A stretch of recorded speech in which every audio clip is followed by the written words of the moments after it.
Hello, welcome. This is Science Fiction Snob, and this is our Captain Marvel review. And I have daughter number one with me, Hello. and we just got back from the theater probably about an hour ago, and we're going to give you our thoughts on Captain Marvel. And just before we start, let me say that I've only had an hour to process the movie, so I reserve the right to change my opinion in the future. But right now, we're going to give you our thoughts on the movie and whether you should see it or not, and what we think about it. Do I get to reserve my right to change my opinion? Of course you do. If you want Okay. to, you can reserve the right to do that too as well. All right. So first thing we're going to do is let's mention. In my view, you do not have to see this movie in order to enjoy Endgame. There is a little post-credit scene at the end with some of the Avengers, and it leads up to Endgame. But if you don't see this movie, you're not gonna go into Endgame going, "What the heck is going on?" That won't be a real problem for you. Yeah, the only thing you're gonna miss is you're not gonna know any of Captain Marvel's backstory and stuff. So you're gonna be like, oh, I don't know that, right? Yes, It's pretty minor. That's true. So we want to start off, and we'll say that we're going to give this is going to be a very free-flowing interview. We're going to talk. Spoilers may or may not come up, so we're going to give our ratings of the movie, what we thought out of 10, and then we're going to start talking about it. So after the ratings, if you don't want any spoilers, you should stop listening at that point, because we may mention spoilers. We're not going to be very careful about that. We're just going to talk. All right. So, daughter number one, do you want to say what you felt the movie out of 10? You would rate it 6.5 or 7 out of 10. 7 out of 10. Yeah, 7 out of 10. My personal view was about a 5. It wasn't as horrible as people are saying it is. Yeah. But it was not that great. It was a mediocre movie, maybe less than a mediocre Marvel movie, which Marvel movies tend to be a little bit better than mediocre in my view. So a 7, that's not bad. Or like a 6.5-ish. 6.57, that's not bad. So what did you think of the story? I thought it was pretty good. I mean, it brought some stuff to the table that I haven't seen in a Marvel movie before, which I thought was interesting.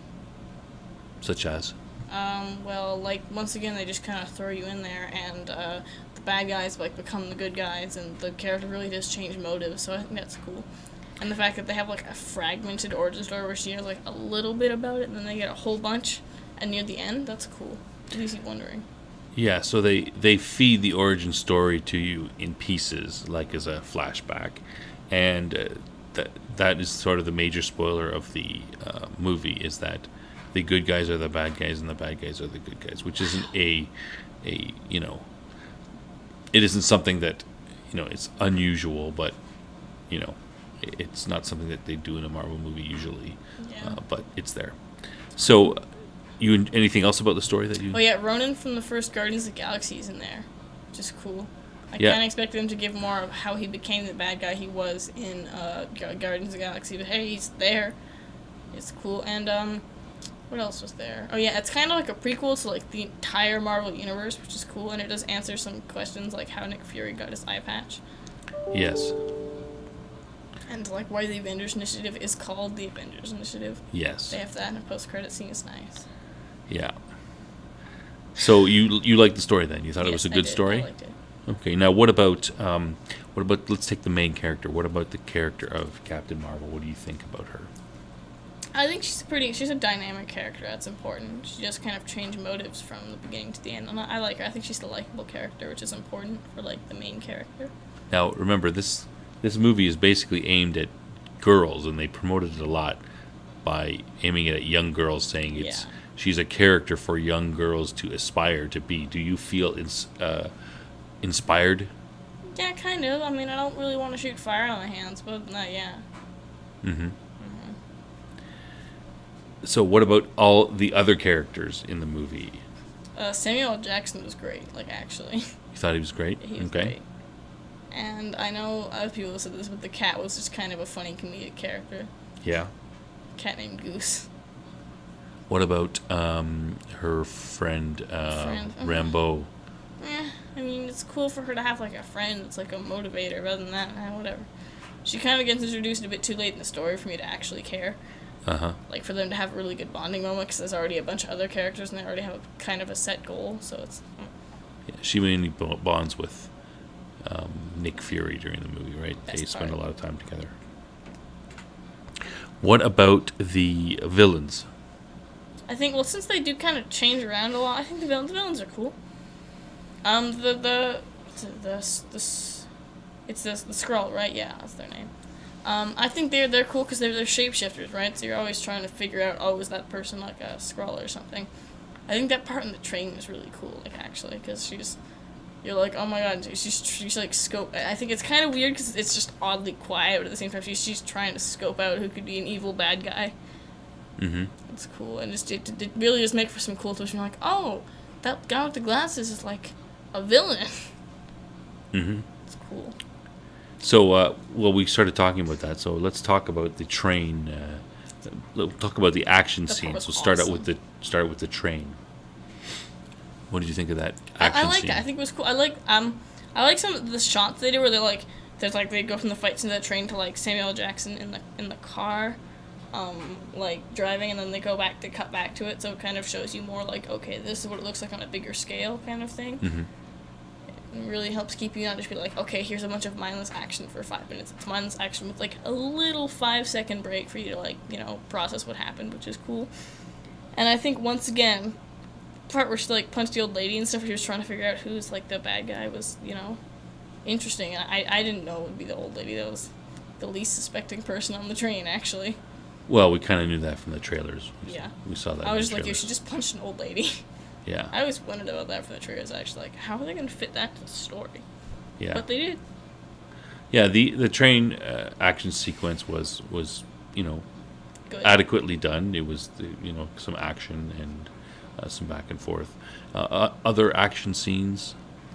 The final fight at the end, perhaps. Let's say the one there's two, and there's the one in the ship and one out of the ship. What about in the ship? I think the in the ship one was better than the out of the ship one because we got introduced to Goose's like full power. I guess I don't know. I'm gonna have nightmares about that. Like, ew, no thanks. Yeah. It was kind of funny though. But that took place separately. So Yeah. she's in the ship. She's fighting the former members of the Kree, the members of her team. That was cool. I think that was cool. I'm like, oh, she's surrounded from both sides. How's she gonna get out of this? I'm like, oh, she just kind of broke the bridge. Okay. Mm-hmm. That was way less cool and somehow way cooler than I thought it would be. What about outside of the ship? Like, what do you mean? Like, Well, she's flying outside the ship. She's blowing stuff up. that was kind of lame. I mean, kind of predictable, Oh, she's gonna stop the missile and it's not gonna hurt anybody. Wow. Yeah, it was Really a bit predictable. shorter of a scene as well. It was just kind of, look at how cool all this CG is. Yeah, What? she blew up all these missiles and then blew up one of the ships, and then the other ships left. Yeah, So it I'm was not dealing kind with of- this today. Yeah, it was kind of it was a bit of a shorter scene. Any other thing about the action? I mean, the part where she had like the restraints on, I think was cool because she like they showed very clearly at the beginning that she can't use her energy blast, so we got to see more really well choreographed hand-to-hand combat, and that was nice. You mean when she's fighting the Skrulls? Yeah, when she has the restraints on her hands. Right, in the those beginning. big metal things on her hand, Yeah. covering her hand so she can't fire anything. Yeah, that was. There were some reasonably good, martial arts and fighting in And that. I would good, agree. Good quipping, like actually really good. Uh-huh. All right. Is there anything else about the movie that you wanted to mention? Good points.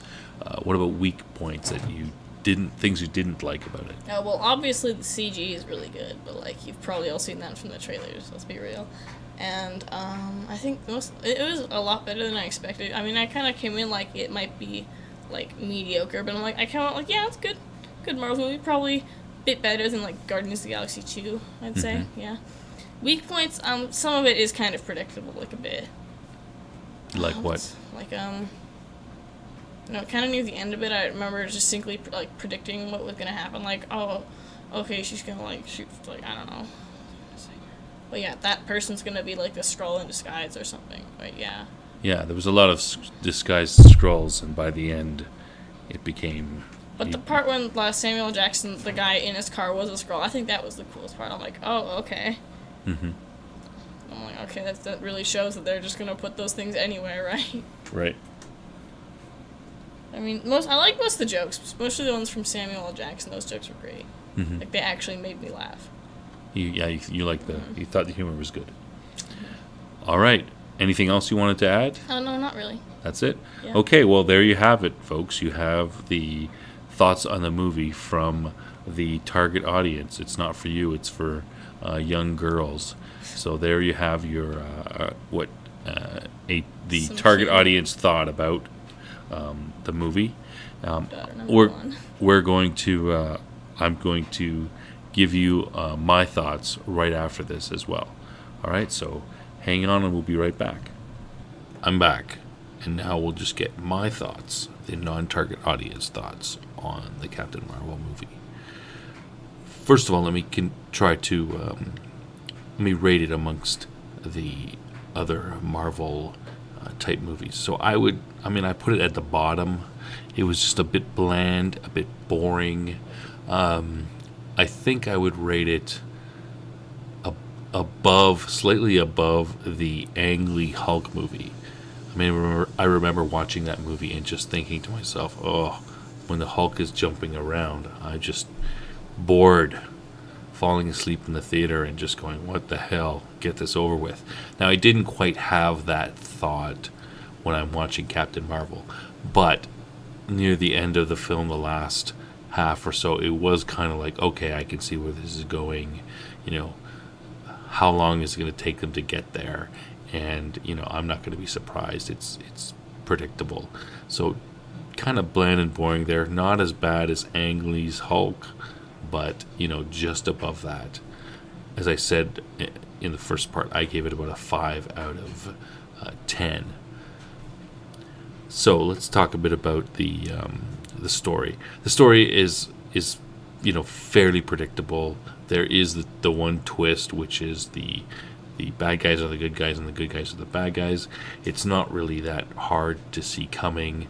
I thought it was a little unusual because the Skrulls are supposed to be pretty bad guys. Not that the Kree are, great either, but the Skrulls, they're dirty, they're sneaky, these shapeshifters. I'm surprised they turn him into the hero for this, and that's not what I expected from the Marvel Universe. The Skrulls are pretty, they're as bad or worse than the Kree in the comic books. So I'm surprised they did that with this. But perhaps I'm wrong.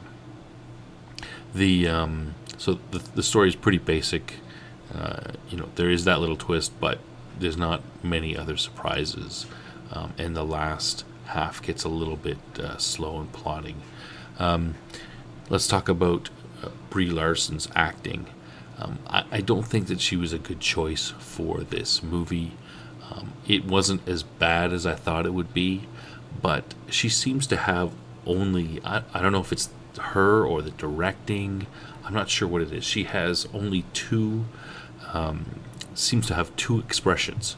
So, there was a lot of criticism of her before that she was very wooden. So I don't know if they went back and they're rumored to have gone back and done reshoots and made her smile or did something to change her facial expressions during it. I don't know if they did that or not, or how much they did there. But she seems to have two expressions. And the first one, which I noticed, which is, of course, the resting bitch face, which is the director, or they seem to think that is strong, determined face.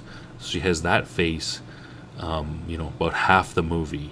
I'm a strong, determined woman face. And then the rest of the time, she has this smirky joke face, which I found more annoying. It's like everything that happens, it's like that she knows she's in the movie and that she's the hero of the movie and she's going to win. So every time a serious thing comes up, someone says something, and she, if she doesn't do the strong, determined face, she does the smirky, jokey face, and they throw in some, little joke in there. Oh, Fury, what about this or that? And I'm like, is that the only two emotions she's going to show? Strong, determined, or the I don't give a crap, nothing matters, sort of smirky joke line. And I thought it was just, did they think that this is funny? I just felt there was just these two things, and that's all they did with it. I mean, I don't know if that's her fault or if it's the director's fault or the writers, but it was just kind of boring.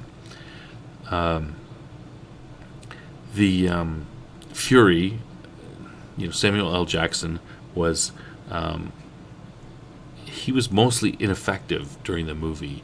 I mean, there were some parts where he did some stuff, but mostly he was, the ineffective sidekick character. He spent the last, the third act part of the movie where they're really fighting and defeating the bad guys. He spent that, time carrying around the cat. Now, there's a reason to carry around the cat, but, he's basically carrying around the cat and pointing at people's faces like a weapon. And he just wasn't, he wasn't very heroic himself. And that's not the Nick Fury that, I come to expect. And if, I don't think that you need to, cut Nick Fury's balls off and make him ineffective to show how great Captain Marvel is. I think they could both be heroic and great, and why not make them so? The humor. My daughter said that she liked the humor, and to be honest, there was laughter in the audience when these humor things came up. Now, it wasn't huge laughter; it wasn't breaking out and rolling in the aisles, but there were laughs. A significant portion of the audience felt as my daughter did and liked the jokes. For me, they all fell flat. I just thought they were all stupid and very obvious. I don't think I laughed at one of them. I mean, and part of it was because they were delivered with, mostly delivered with Brie Larson's smirky joke face, and after a while, I got tired of it and said, hey, I'm thinking to myself, are you going to have another expression or not? Why is everything, no matter how serious, the most serious thing that's going on, okay, smirky joke face and some sort of joke. And even if it's, not serious, it's a moment of quiet or release, or lowered tension in the film, it's still smirky joke face and stupid joke. So I'm not sure why they did that. I just thought it was sort of poorly done. Another problem I had with the film was the excessive use of nostalgia. It's like they have this, hey, it's the 90s. Wasn't the 90s funny? And let me hit you over the head repeatedly with these 90s references. Now, she's, Carol Danvers, when she's not wearing her Captain Marvel uniform, she has to wear normal clothes, and it's always, some sort of a Nine Inch Nails t-shirt, or she has a Weezer t-shirt, or something like this. There is, it's always, oh, look, there's a Fonzie lunch pail. Oh, look, troll dolls, stand-up video games. And I'm like, oh, we get it. It's the 90s. I mean, I was in my 20s during the 90s, so I was an adult then. I don't consider, it's even though it's 20 years ago, it's not that far away for me. But, I mean, do we look back at the 30s and go, hey, look, polio, ha ha ha, that's funny? No, we don't do that. So why is it that, they put a CD into a computer and they have to wait for it to load up, and everyone's sort of sitting there looking at each other going, what's going on? Oh, we're waiting to load. And this gets a big laugh from the audience. Haha, remember how slow computers were back in the 90s? Haha, that's funny. Like, that's not really funny. It's just a fact of life, We don't look back and say, like I said, oh, look, the caveman, oh, look, they had to walk everywhere. Or they had to take a horse. Haha, that's funny. No, it's just the way it is. I mean, what is so funny about that? I don't know. Sometimes I worry for the human race and their what they think is funny. So I just felt that the movie was kind of this lowest common denominator, funny, and I'm not sure why people laughed at it. I think on another part of that, I think the movie was definitely geared towards women and girls. A lot of the the men are generally ineffectual. Brie Larson is everybody who tries to. Her arc is that she's being pushed down or held back or told that she can't do something by men, and that she overcomes this at the end. Which the arc is so shallow. It's not. There's not much to it. But so she's shown as she's in the Air Force, and the men are laughing at her when she falls. Her dad is telling her, "What are you doing? You shouldn't do that. You're going to hurt yourself," and all this stuff. So it's just kind of who were hit on the head with the men are bad sort of thing. I mean, I shouldn't say we're hit on the head with it. It's just that whenever anyone is keeping her down, it's a man. And I'm like, okay, well, maybe, but there's no one else can put her down. It has to be a man. Her mother couldn't have told her to do something, or it was just a little bit heavy-handed and over the top. So my final thoughts, those are my real problems of the movie. What did it do well? Like I said, it's a 5 movie. There's nothing that's really well done. Oh, I forgot to mention, we find out, it was funny on Twitter today before I saw the movie, someone said, wait till you find out how Nick Fury loses his eye. And, I hadn't seen the movie or anything, and I said, this is a bit of a spoiler, so if you don't want to, don't listen if you don't want to hear this, but, I jokingly said back to them, to the guy, I tweeted back, does he lose it to the cat? And sure enough, the cat scratches Nick Fury's eye, which is already kind of, he got hit in the side of the head too, but the cat scratches it, and now he's wearing an eye patch. I'm just like, oh, you gotta be kidding me. What kind of, stupidity is that? Couldn't it be something cool where he got stabbed in the eye or something? But no, it's gotta be he got scratched by a cat. So, so that's a little bit lame as well. But, my overall thoughts on the movie, I think, it's a middle-of-the-road movie, below average for an MCU movie. I kind of think maybe it's a little bit better than Ang Lee's Hulk, but I'm just trying to compare it to other the other lower-end Marvel movies, like Thor: The Dark World. I thought Doctor Strange was in the low end as well. But, I don't know if I can say that it's better than Thor: The Dark World. Is it, I have to think about it a little more. Is it better or not? I mean, it's basically about the same. So, not a great movie. Also, is it necessary for you to see this movie for Endgame? I'd say absolutely not. I'm going to spoil the only part of Endgame that has anything to do with it.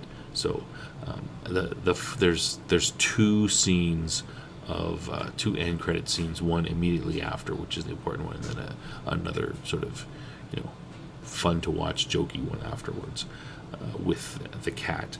But the main one is early credit scene is some of the Avengers are sitting around in this lab that you've seen in some of the trailers, and they're talking about, it stopped beeping. What's going on? I thought we took it off its battery. Yeah, it's got power. It should still be going.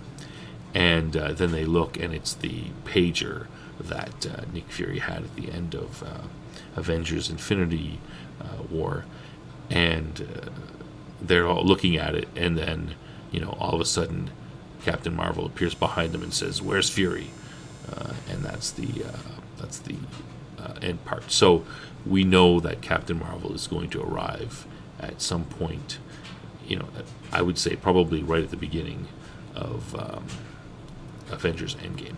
So if you were waiting for that, you wanted to know what that is, that's the only piece of information, and it's not a very big piece of information. you're not going to miss anything if you miss that. So that's the only part that is the actual, leads into anything about Endgame. All right, so that's the end of my review from the non-target audience. Should you see this movie? I mean, I would say it's a skip. It's not as bad as I was led to believe, but it's not good. So, if you have the extra money, you want to see it just because, go ahead, but you're not going to be, I was not really entertained.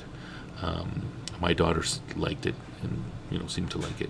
But, if I had to do it again, I would have said skip it. All right, so that's my thoughts on the movie, and I hope hopefully we'll hear from you and see you in my next video.